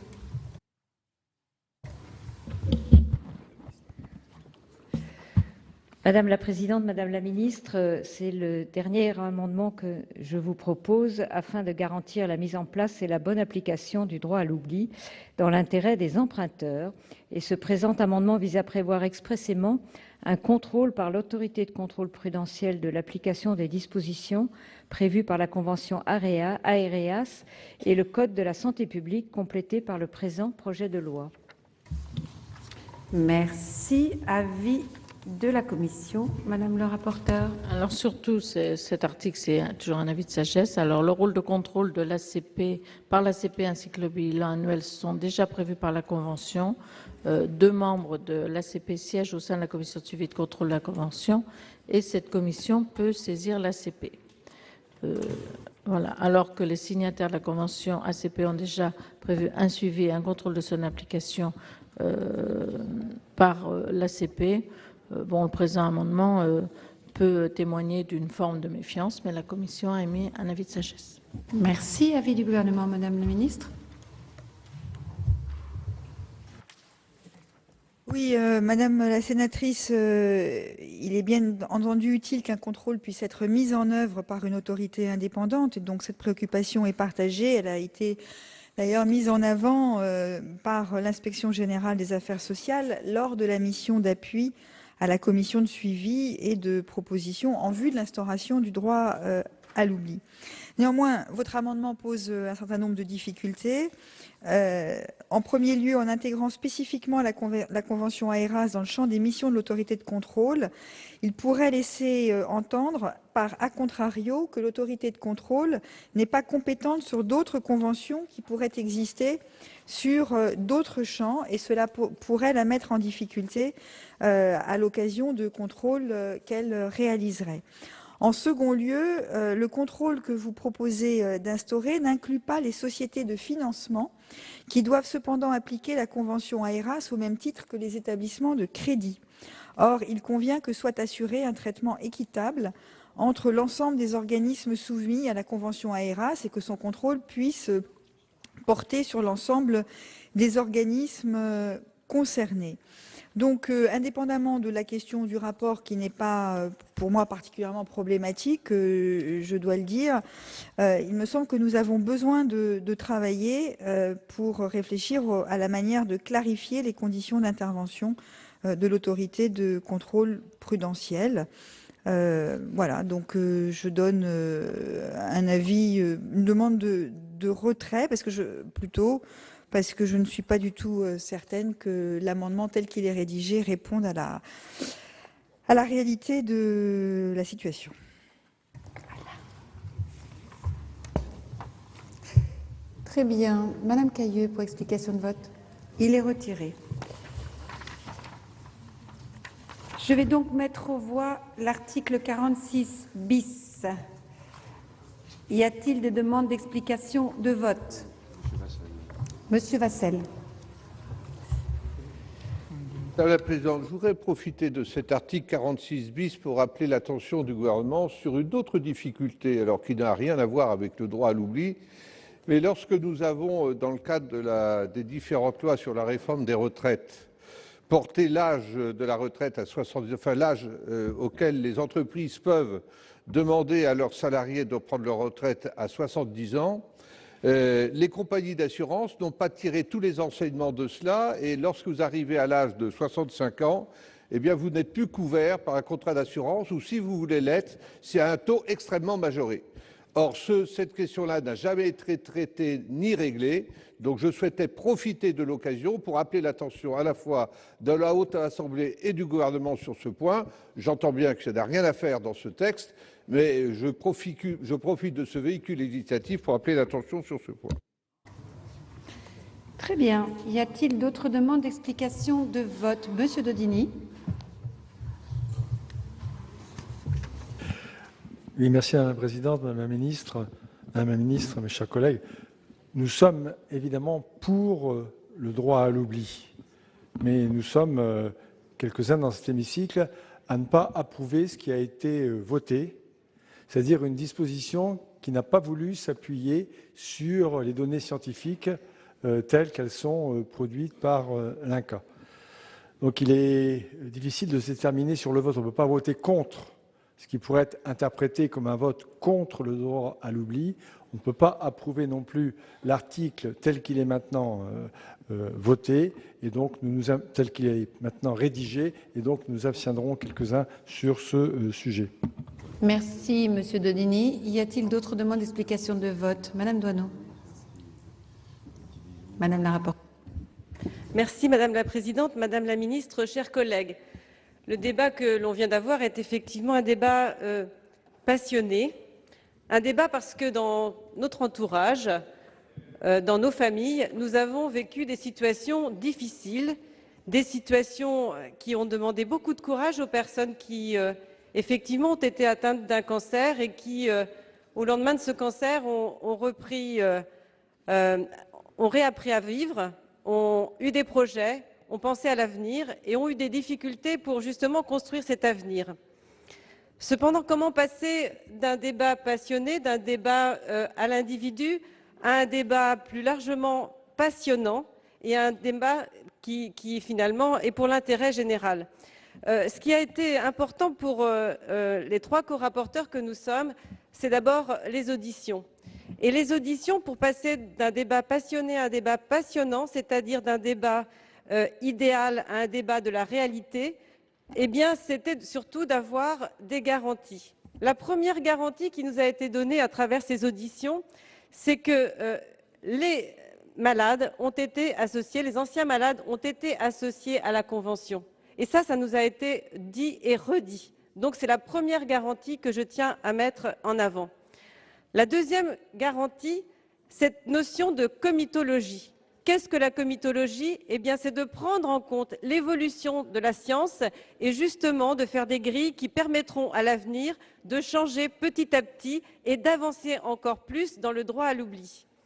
La troisième garantie, et là je rejoins Monsieur Vasselle, que je remercie pour son plaidoyer tout à l'heure, parce que c'est de faire de ceux qui ont signé la Convention non pas des adversaires mais des partenaires, et des partenaires pour l'avenir, et de prendre en considération effectivement les progrès de la science et de savoir que demain, les choses seront encore plus ouvertes et plus possibles pour ceux qu'on a aimés, pour ceux qui sont encore présents à nos côtés, qui ont vaincu la maladie. Et de ce coup-là, c'est vrai que pour nous autres rapporteurs, il était important d'abord d'entendre Madame la Ministre, de voir que tout ça s'était aussi inscrit à travers ses propos, et de se dire que les choses évolueront et que le droit à l'oubli, évidemment que nous sommes pour, 100 fois pour, mais ce n'est pas en inscrivant quelque chose aujourd'hui dans la loi qu'on est garanti que demain ce sera possible. Et c'est ça que nous avons voulu dire par nos votes. Nous, ce que nous voulons, c'est surtout garantir les progrès de la médecine. Et ce qu'il faut qu'on fasse, chers collègues, c'est aussi de permettre à la science, à la recherche, de vaincre encore plus la maladie. Nous avons eu l'occasion, avec le président du Sénat, de visiter le centre Gustave Roussy. Et je peux vous dire que tous les professeurs que nous avons rencontrés nous ont dit surtout faites en sorte que nos chercheurs puissent rester en France. Faites en sorte que nous puissions progresser dans la recherche médicale. Nous faisons d'énormes progrès, mais aujourd'hui, beaucoup de chercheurs partent à l'étranger. Surtout, c'est ça qu'il faut essayer de rechercher. Merci, Madame la rapporteure. Je n'ai plus de demande d'explication de vote. Je n'en vois pas, donc je mets aux voix l'article 46 bis. J'ai été saisie d'une demande de scrutin public par le groupe communiste républicain et citoyen. Sur cet article, il va être procédé au scrutin public dans les conditions fixées par l'article 56 du règlement. Le scrutin sera ouvert dans quelques minutes. Voici le résultat du scrutin numéro 266 sur l'article 46 bis, compte tenu de l'ensemble des délégations de vote accordées par les sénateurs aux groupes politiques et notifiées à la présidence. Nombre de votants, 342. Nombre de suffrages exprimés, 219. Pour l'adoption, 219. Contre, 0. Le Sénat a adopté. Je mets aux voix l'article 46 ter A. Je n'ai pas de demande d'explication de vote, je n'en vois pas. Je mets aux voix qui est pour, qui est contre, qui s'abstient. Il est adopté. Article 46 ter. Monsieur le Président Milon, vous avez demandé la parole et je vous la donne bien volontiers. Merci Madame la Présidente.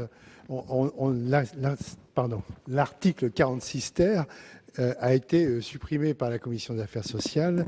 Je vous rappelle qu'il s'agissait de l'amendement du professeur Touraine sur les greffons. Et je souhaitais intervenir, mon intervention sera peut-être un peu longue, mais je réduirai mon temps de parole après sur l'amendement du gouvernement. La législation actuelle, mes chers collègues, n'est en rien responsable du refus, comme les prétendent les partisans d'un renforcement du principe de consentement présumé. Il est aisé d'en faire la démonstration. L'Espagne, qui applique également le consentement présumé, affiche un taux de refus à 18%. La Belgique, qui applique le principe de la solidarité présumée équivalent du consentement présumé, affiche un taux de refus d'environ 20%. En France, on constate d'importantes disparités régionales que la législation ne saurait expliquer. Le taux de refus est de 40% en Île-de-France et seulement de 20% dans l'ouest de notre pays. Pour mémoire, le taux d'opposition aux dons en France, tel que retrouvé lors des enquêtes d'opinion, est de l'ordre de 20 à 25%. En d'autres termes, il est possible en France, comme en Espagne, en Île-de-France comme dans l'ouest de notre pays, avec la législation actuelle qui prend en compte le témoignage des proches, d'avoir un taux de refus effectif conforme au taux de refus attendu. La même loi s'applique sur le territoire national. Elle n'est donc pas à l'origine du refus plus fréquemment observé à Paris et à Marseille. La loi actuelle n'est donc pas responsable du taux élevé de refus. Pourquoi les refus sont-ils aussi nombreux? L'amendement qui a été présenté à l'Assemblée nationale aurait été plutôt censé réduire de façon drastique le taux d'opposition. Mais en fait, il nous aurait détourné d'identifier les motifs réels de nos échecs et de rechercher les pistes d'amélioration. Concernant le recueil auprès des proches de la non-opposition, elle est la résultante de deux composantes. La première est la sensibilisation, information des Français. Un entretien préalable avec les proches du défunt est notamment facilité lorsqu'on s'adresse à des personnes préalablement sensibilisées. Et la seconde, le professionnalisme des personnels de santé impliqués dans l'entretien. Ce qui fait le succès du système espagnol, c'est une culture du don d'organes acquise par la population et des équipes de coordination particulièrement performantes. En France, la connaissance affinée des déterminants des refus n'a jamais été prise en compte pour élaborer la communication de l'Agence de biomédecine. Le déficit de sensibilisation et d'information du public est flagrant. Notre organisation n'est pas optimale. Toutes les régions et tous les établissements autorisés au prélèvement d'organes ne sont pas aussi performants. Dans un esprit pragmatique, l'Agence de biomédecine devrait s'inspirer de ce qui marche dans certaines régions de France et l'appliquer dans les autres pour que les mesures prises puissent être au mieux fondées sur des expériences de terrain. Étrangement, cette démarche, qui tombe pourtant sous le bon sens, n'a jamais été entreprise. Elle ferait apparaître probablement des vérités qui dérangent, les carences en matière de communication auprès du public, les déficits de formation des personnels de santé concernés, les défauts dans l'organisation territoriale concernant notamment les réseaux de prélèvement. En conclusion, nous sommes responsables du taux élevé de refus. Quel était l'esprit de la loi Caillavet ? Pour ceux qui soutiennent le principe du consentement présumé, certains laissent à penser que l'esprit de la loi tel que rédigé en 1976 ferait du don d'organes après la mort un devoir social. Qu'est-ce que le devoir social? C'est la définition de Bourgeois en 1896 qui disait « Le devoir social n'est pas une pure obligation de conscience, c'est une obligation fondée en droit à l'exécution de laquelle on ne peut se dérober. » il convient de rappeler les termes de décembre 1976 de la loi Caillavet relative au prélèvement d'organes.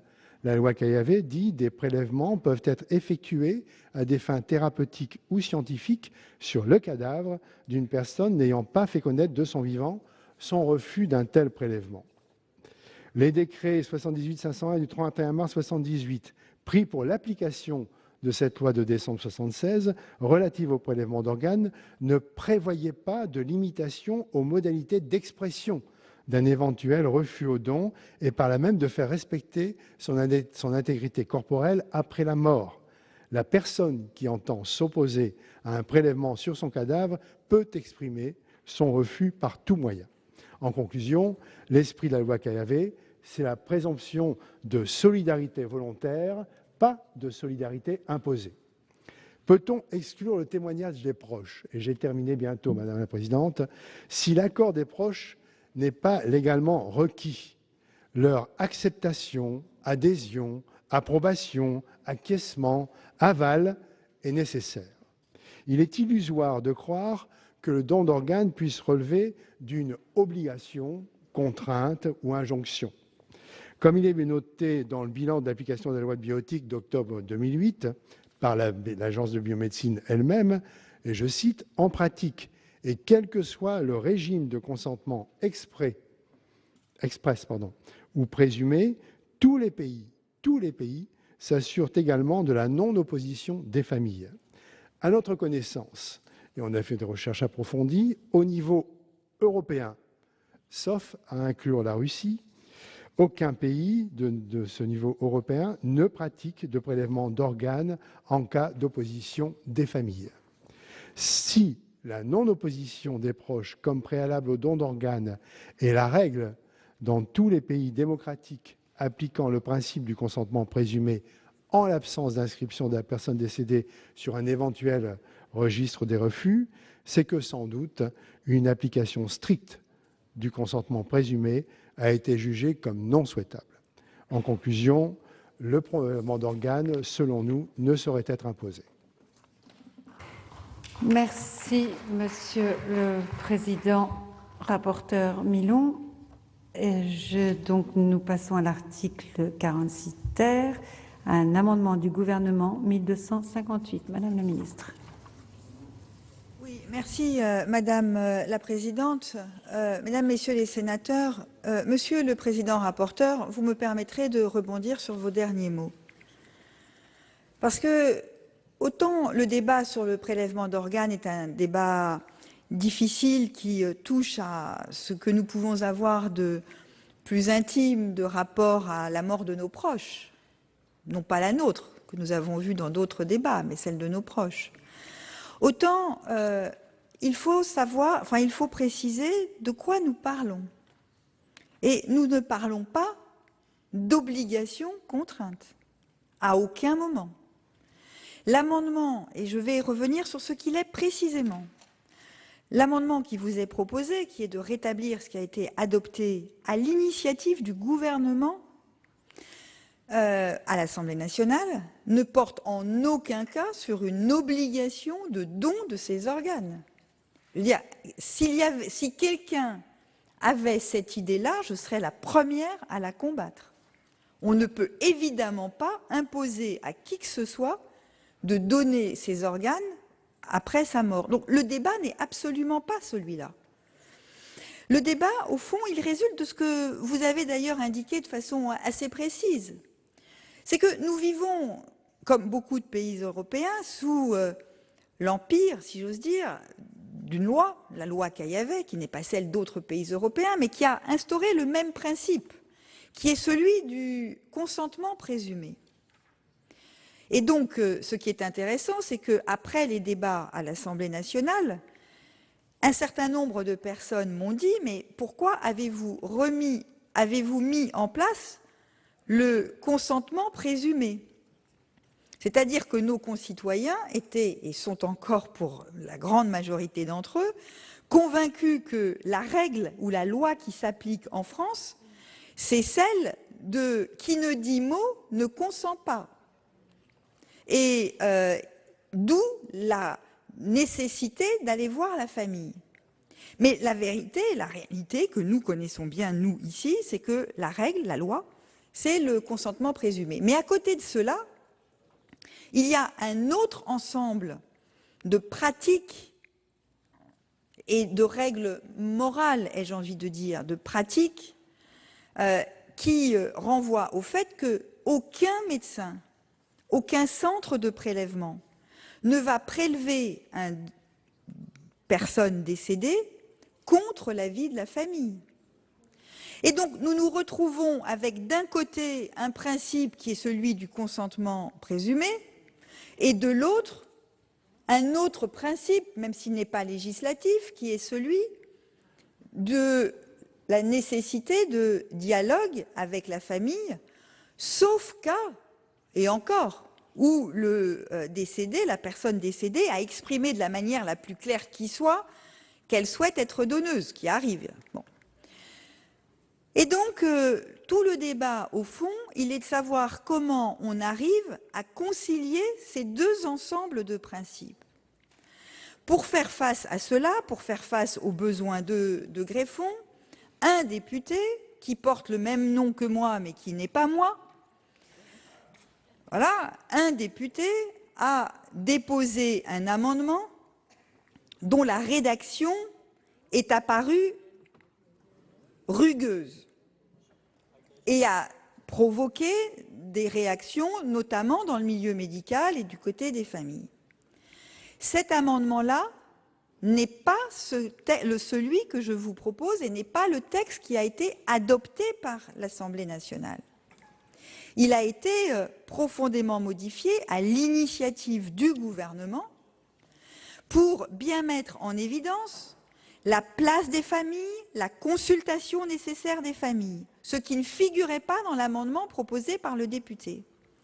Et donc, ce qui est proposé là, c'est au contraire d'imposer ou d'inscrire dans la loi la nécessité du dialogue avec les familles. Alors que le paradoxe, c'est qu'aujourd'hui, le dialogue avec les familles dans la pratique, il a lieu, mais il n'est absolument pas inscrit dans la loi. La seule chose qui soit inscrite dans la loi, c'est le principe du consentement présumé. Et donc, nous devons inscrire dans la loi de manière forte la nécessité du dialogue avec les familles, et nous devons aussi nous interroger, et c'est tout l'enjeu de l'amendement, sur la manière de favoriser le recueil de la volonté. Parce que ce qui est en jeu, c'est de faire en sorte que les personnes, enfin nous, nos concitoyens, expriment leur volonté d'être prélevés ou de ne pas être prélevés. Et c'est là qu'à l'Assemblée nationale, encore, est apparu un débat entre ceux qui disaient la seule manière d'exprimer son refus, c'est l'inscription sur le registre du refus, mais ce qui est apparu comme très restrictif, pas très pratique comme méthode, d'où ce qui apparaît dans la proposition du gouvernement, qui est d'engager une concertation avec les familles, avec les médecins, avec les hospitaliers, pour déterminer les modalités du recueil. Par exemple, certains de vos collègues députés ont dit pourquoi cela ne serait-il pas inscrit sur la carte vitale. C'est une option qui est parfaitement envisageable. Certains me disent elle n'est pas praticable. Je n'en sais rien. J'ai donc inscrit dans l'amendement du gouvernement, mais qui a été voté à l'Assemblée, le principe d'une concertation qui va durer toute l'année 2016 et qui doit aboutir pour le 1er janvier 2017 à un décret qui sera présenté en Conseil d'État et qui déterminera les modalités de l'expression de la volonté, c'est-à-dire du refus. Concrètement, la seule chose qu'il faut modifier par rapport au droit actuel, enfin deux choses qu'il faut modifier par rapport au droit actuel, ça n'est pas le consentement présumé, ça n'est évidemment pas l'obligation d'un prélèvement, cette question n'a jamais été évoquée par le gouvernement, mais c'est comment renforce-t-on la place de la famille qui est en situation de détresse et qui a besoin d'être accompagnée par les équipes, et deuxièmement, comment est-ce qu'on facilite l'expression de la volonté avant le décès. Nous avons déjà rencontré ce type de problème ou de préoccupation à propos d'autres textes. Mais là, c'est qu'est-ce qui est le plus simple? Et il n'est pas évident que la solution du registre national soit ce qu'il y a de plus simple. Pour des gens, c'est plus simple d'avoir un petit papier dans son portefeuille. Pour d'autres, ce sera d'avoir d'autres solutions. Et au fond, nous devons regarder cela de manière totalement, comment dire, sans a priori, sans tabou, et peut-être permettre diverses façons d'exprimer son acceptation ou son refus. Il va de soi, je veux insister là-dessus, que quelqu'un qui dit « je ne veux pas être prélevé » ne peut pas, ne doit pas être prélevé. Quoi que pense sa famille, l'expression de cette volonté-là, elle est absolument intangible. Donc, mesdames et messieurs les sénateurs, l'ABM travaille sur la comparaison des bonnes pratiques. Nous savons que, je vais citer un hôpital, un CHU, un centre de prélèvement, Nantes, est l'un des pionniers en France et en Europe. Nous avons dans la région nantaise des statistiques équivalentes à celles de l'Espagne. Il y a une pratique, il y a un savoir-faire, il y a une culture qui sont formidables. L'ABM le sait, il y a des échanges, il y a des dialogues, il y a des coopérations qui se font entre différents centres. Cela ne suffit à l'évidence pas. Et donc, c'est la raison pour laquelle cet amendement a été inscrit dans la loi, mais je ne voudrais pas qu'on lui donne une portée plus importante que celle qu'il a. Il ne s'agit absolument pas de bouleverser les principes du droit en matière de prélèvement d'organes. Il ne s'agit pas de remettre en question le consentement présumé. Il s'agit encore moins d'écarter les familles et évidemment pas d'imposer une obligation. Il s'agit, encore une fois, de définir les modalités selon lesquelles le refus du prélèvement peut être exprimé. C'est le sens de l'amendement qui vous est proposé. Merci. Madame la ministre, mes chers collègues, il est minuit moins 1. Monsieur le Président du Sénat a reçu de Monsieur le Premier ministre communication du décret de Monsieur le Président de la République portant clôture de la seconde session extraordinaire 2014-2015. En conséquence, il est pris acte de la clôture de la session extraordinaire. La séance est levée. Ne bougez pas. Je vous en prie, restez assis.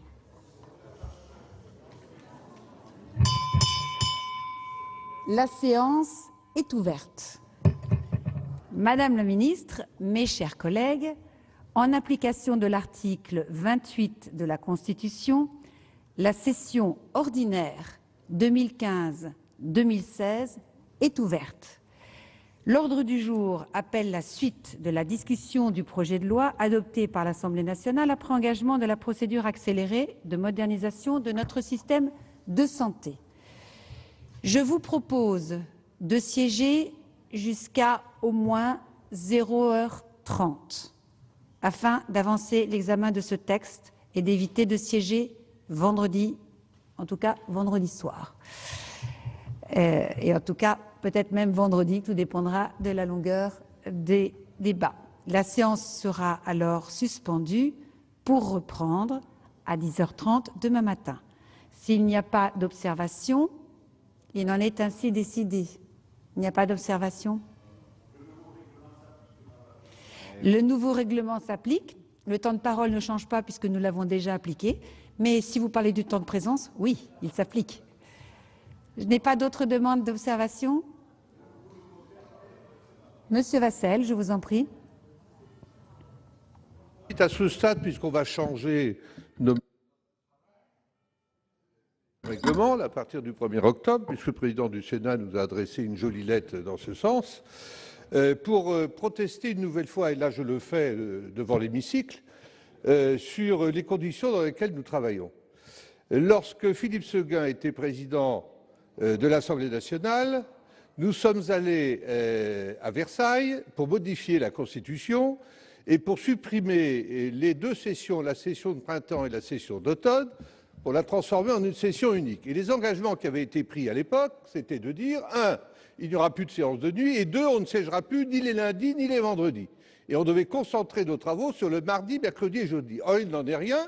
C'est une véritable diarrhée législative auquel nous assistons, et nous ne cessons donc de légiférer sur des textes, et nous ne permettons plus aux parlementaires de pouvoir être dans leur circonscription, dans leur département, aux côtés donc de leurs électeurs et de leurs citoyens.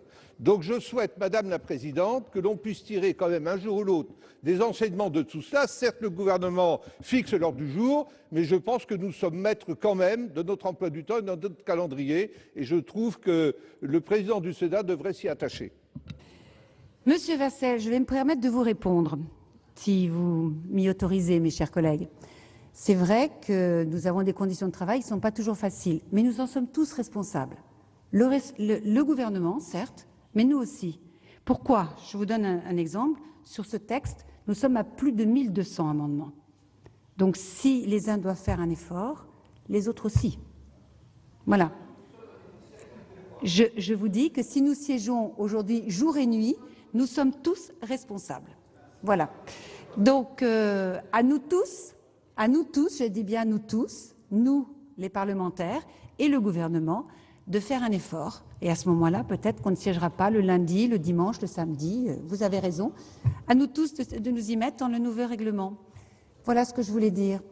Donc nous allons continuer l'examen de cet amendement. Je vais d'abord demander l'avis de la Commission. Monsieur le Président rapporteur. Oui, merci Madame la Présidente. Je ne vais pas revenir sur tout ce que j'ai dit précédemment. Je voudrais juste dire qu'il y a quelques années en arrière, nous avons, dans cette enceinte et à l'Assemblée nationale, voté la loi de bioéthique. Et que le ministre de la Santé de l'époque, M. Xavier Bertrand, ne souhaitait pas que cette loi de bioéthique soit renouvelable. Et c'est ici, au Sénat, sur ma proposition, puisque j'étais le rapporteur, qu'on a remis en place le fait que la loi de bioéthique soit renouvelable. J'avais proposé 5 ans, chacun a considéré que 5 ans c'était insuffisant, et c'est Marie-Thérèse Hermange qui a proposé qu'on passe à 7 ans. On a donc voté 7 ans ici au Sénat. Nous sommes allés, Madame la Ministre, je ne me souviens plus si vous étiez à l'époque dans la CMP de la loi de bioéthique, mais le rapporteur était Jean Leonetti, et il me semble que vous y étiez avec le professeur Touraine. Nous sommes allés en CMP, et quand la question du renouvellement de la loi de bioéthique est passée, les sénateurs UMP ont voté pour le renouvellement, les députés de gauche, les sénateurs de gauche ont voté pour le renouvellement à 7 ans, les députés de gauche présents, dont le professeur Touraine, ont voté pour le renouvellement de 7 ans, et les députés de droite ont voté contre le renouvellement de 7 ans. Ce qui fait que c'est passé grâce aux députés de gauche, aux sénateurs de gauche et aux sénateurs de droite. Mais donc, ça voulait dire que nous faisions une loi qu'on renouvellerait 7 ans après. Le renouvellement, c'est en 2017. Et ce texte-là concerne, lui, contrairement à l'IVG, à la rigueur, mais concerne, lui, directement la loi de bioéthique. Donc, c'est une raison supplémentaire pour dire pourquoi pas ce que vous proposez, mais dans le cadre d'une révision générale, dans le cadre du règlement qui est mis en place dans la loi de bioéthique, c'est-à-dire la consultation des populations, la consultation des spécialistes, la consultation des médecins, dans les régions d'abord, puis au niveau national, et puis ensuite un projet de loi qui est discuté au Parlement. Ça n'est pas fait ici, c'est pourquoi, en plus des raisons que je vous ai déjà données, la Commission des affaires sociales a émis un avis défavorable. Merci, Monsieur le Président. Monsieur le Président rapporteur, pardon. Je vais donc... oui, j'ai vu, je vous ai tous noté. Relevez pas vos mains, je vous ai tous noté. J'ai beaucoup de demandes de parole. Monsieur Cardou, pour explication de vote. Oui, mais merci Madame la Présidente. Madame le Ministre, comme l'a souligné Madame le Ministre, nous sommes en plein dans une démarche de conscience, dans une démarche intime qui touche chacun d'entre nous, particulièrement sa vie familiale. Et en fait, avec ce texte, d'un geste, le don d'organes, qui devrait être un geste spontané, un geste réfléchi, un geste de partage et de solidarité, vous en faites un geste d'obligation et je rajoute d'obligation, sauf avis contraire. C'est tout à fait la philosophie de ce texte. Alors, je dis simplement, pour corroborer ce que j'ai dit, bien sûr qu'il y a des demandeurs et qu'il y a des drames de personnes qui attendent un don d'organes. Mais mettons-nous à la place des familles. Mettons-nous à la place des familles, en particulier quand ils perdent des parents, perdent un enfant assez jeune, le drame que ça peut représenter si cette personne n'a pas fait expressément mention de sa volonté de ne pas donner un organe, le drame que ça représente pour eux, le choc psychologique que ça peut déclencher pendant des années. Et prenons aussi, quand un don d'organes a été accepté, les relations entre la famille du donneur et la famille du bénéficiaire. Si le don a été rendu obligatoire du fait, il n'y a pas eu d'abstention, d'expression contraire, ça peut être quelque chose qui va tourner au drame entre les familles du donneur et du receveur. En revanche, quand il y a eu une volonté spontanée, eh bien là, ça peut être la meilleure des choses. Alors, vous nous dites, Madame le ministre, moi je sais et je lis, vous nous dites que l'avis de la famille sera sollicité. Je ne le trouve pas. Je ne le trouve pas dans votre texte. Vous dites qu'on les informe, mais vous ne dites pas qu'on demande le consentement de la famille.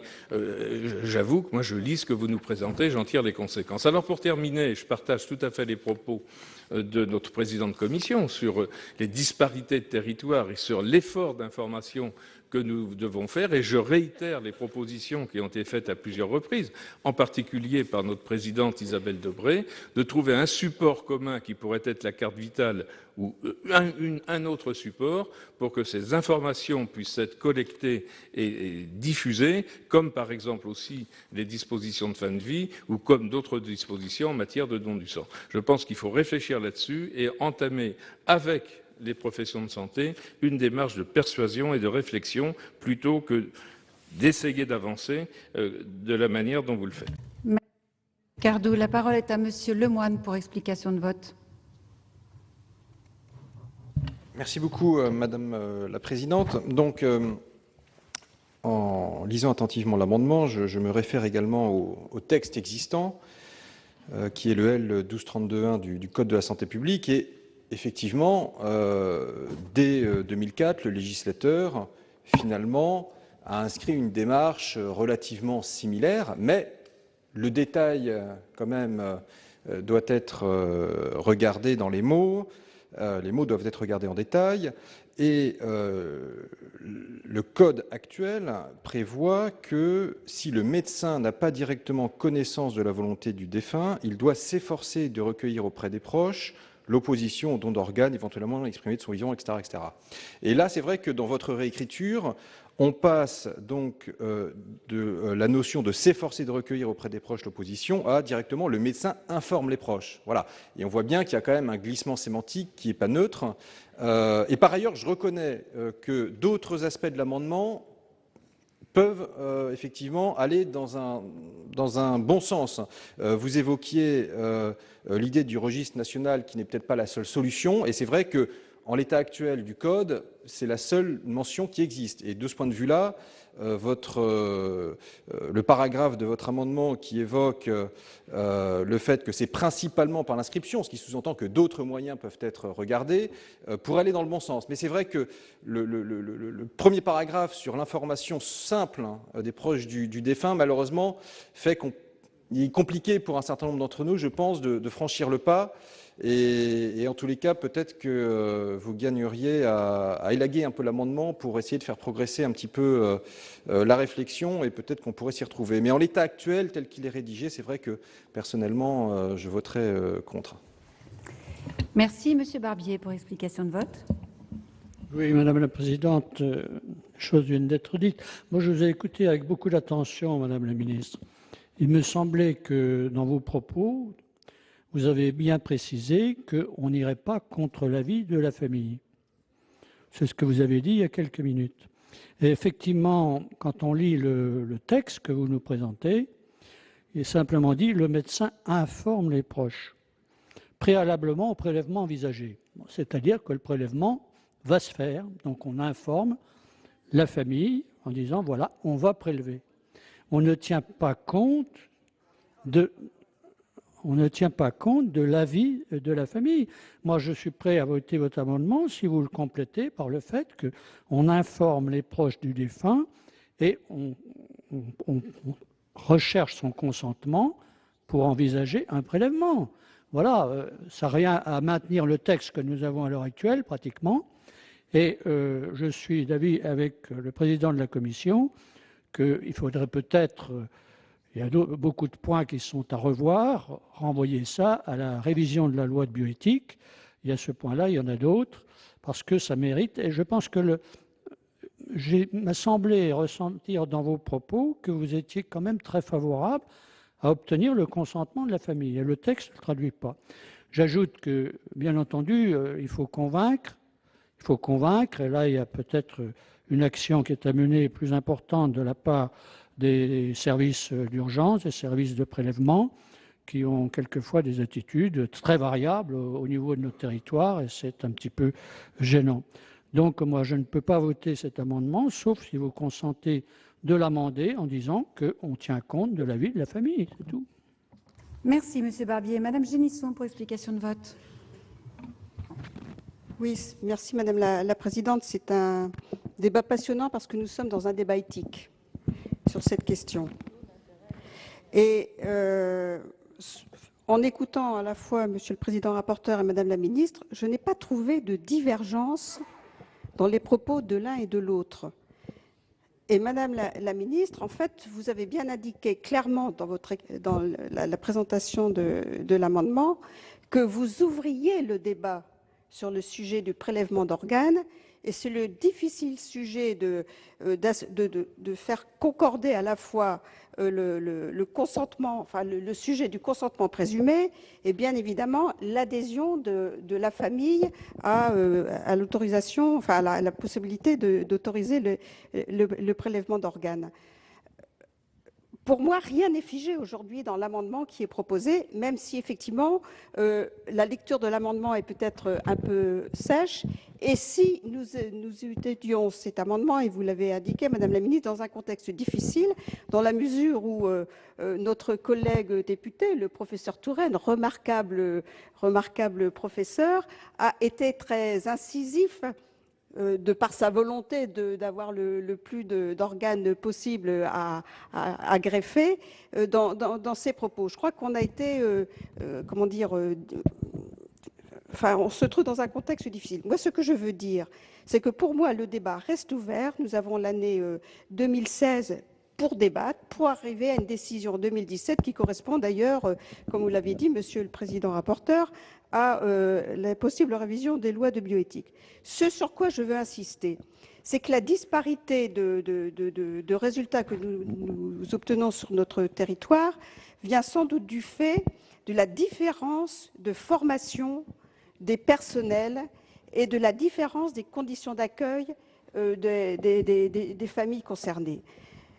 Il y a trois lieux, enfin il y a les lieux où on prélève et où on greffe. Là, il y a des équipes dédiées, tout est organisé. Il y a des lieux où on prélève, c'est la même chose. Mais il faut se dire que ce sont souvent dans les services d'urgence où on a simplement, et c'est d'ailleurs une fonction extrêmement complexe, la fonction d'envoyer la personne en état de mort cérébrale dans un lieu de prélèvement et dans un lieu où l'on peut greffer.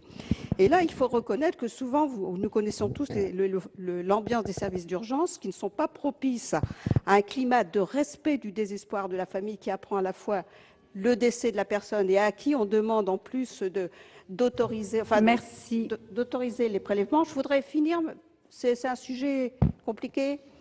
De parole, donc là, il faut respecter votre temps, s'il vous plaît. Oui. Presque terminé. Et si vous voulez, je pense qu'il est vraiment fondamental que les personnels, à la fois les médecins, mais les personnels soignants, soient formés et que des lieux de sérénité soient dédiés à l'accueil pour le respect de la dignité à la fois de la personne en état de mort cérébrale et à la fois pour la famille. Merci beaucoup. Madame Cohen, pour explication de vote. Je vous demande de respecter votre temps de parole parce que vous êtes très nombreux à être inscrits et je suis obligée de faire respecter le règlement, surtout le nouveau règlement pour la nouvelle session. Je vais essayer, Madame la Présidente, mais c'est vrai que c'est un sujet quand même assez délicat et de résumer sa pensée en 2 minutes 30, c'est compliqué, la preuve avec notre président rapporteur. Mais ceci étant dit, moi je trouve que le débat est extrêmement intéressant parce que très franchement, entre le débat que nous avons eu à la Commission des affaires sociales et celui que nous avons maintenant, j'ai déjà cheminé personnellement. Pourquoi ? Parce que j'ai été attentive à la façon dont Madame la Ministre a présenté l'amendement qui, quand je l'ai lu ce matin, je le trouvais assez maladroit et un peu brutal, pour dire les choses franchement. Voilà. Là, en fait, je pense que, en tout cas moi, ce que j'ai entendu, c'est que on reste sur un respect des familles, de l'entourage, et que actuellement, on est toujours sur le consentement présumé qui s'applique. Donc, le sentiment que moi j'ai en relisant et en écoutant les explications, c'est que ça reste respecté et qu'y compris, il y a un cheminement au niveau du gouvernement, alors qui ne se retrouve pas dans l'amendement, mais que j'ai entendu dans les propos de Madame la Ministre, à savoir de réfléchir comment est-ce qu'on peut recueillir la volonté de la personne, puisque Madame la Ministre a même dit, est-ce que le meilleur support c'est le registre, est-ce que ça peut être la carte vitale, alors peut-être pourrait-il y avoir dans l'amendement qui nous est proposé une phrase qui pourrait dire qu'on est encore dans la réflexion ou je ne sais pas sur le meilleur support, mais peut-être que ça montrerait le cheminement. Ensuite, je pense que ça n'obère absolument pas de ce qui a été dit sur le fait que effectivement, ça demande un travail de conviction, de formation, d'accompagnement des personnels de santé. Ça, je partage tout à fait ce qu'Alain Milon a dit, mais ça ne rentre pas en contradiction avec ça. Donc, je pense que c'est important et que du coup, avec les garanties qui nous ont été données, notre groupe votera sur cet amendement. Voilà. Merci, Madame Cohen. Monsieur Danesi, pour explication de vote. Oui, Madame la Présidente, Madame la Ministre, l'amendement présenté par le gouvernement donne toute latitude aux médecins pour effectuer des prélèvements d'organes sur le corps d'une personne en état de mort cérébrale, dès lors que la personne n'a pas fait connaître son opposition à ces prélèvements en s'inscrivant sur le registre national du refus. En clair, la famille du défunt n'a plus la possibilité de s'opposer au prélèvement, comme c'est le cas actuellement. Et je me réfère au texte tel qu'il est écrit, mot après mot, virgule après virgule. Certes, il y a un problème crucial, celui du manque chronique de greffons qui permettrait à des malades de mener une vie normale ou pour le moins de survivre. Mais je ne pense pas que la solution présentée par l'amendement, et j'insiste tel qu'il est rédigé, soit la bonne, car cet amendement ouvre la voie à quelque chose qui ressemble tout de même à une nationalisation des corps des défunts. Certes, c'est la solution la plus rapide, la plus facile à mettre en œuvre et la plus efficace. Mais elle me paraît moralement indéfendable, car le choix de donner ou de ne pas donner ces organes doit être un choix personnel, libre et surtout éclairé. Cela suppose une information et une sensibilisation permanentes, individuelle et collective, avec des moyens appropriés et par des personnes compétentes, au premier rang desquelles le corps médical. Au problème posé, il faut chercher une solution positive et pour cela mettre l'accent sur la générosité, la solidarité du donneur d'organes. En résumé, les pouvoirs publics ne doivent pas chercher à forcer la main, ils doivent prendre la main pour convaincre nos concitoyens d'exprimer leur accord pour un prélèvement post-mortem. En conséquence, je voterai contre l'amendement présenté tel qu'il est rédigé. Et je vous remercie de votre attention. La parole est à Monsieur Forissier pour explication de vote. Merci, Madame la Présidente. Madame la Ministre, moi, je vous ferai le reproche que vous avez fait à de nombreux sénateurs ou sénatrices qui ont fait des amendements. Parce qu'effectivement, votre amendement manque de précision.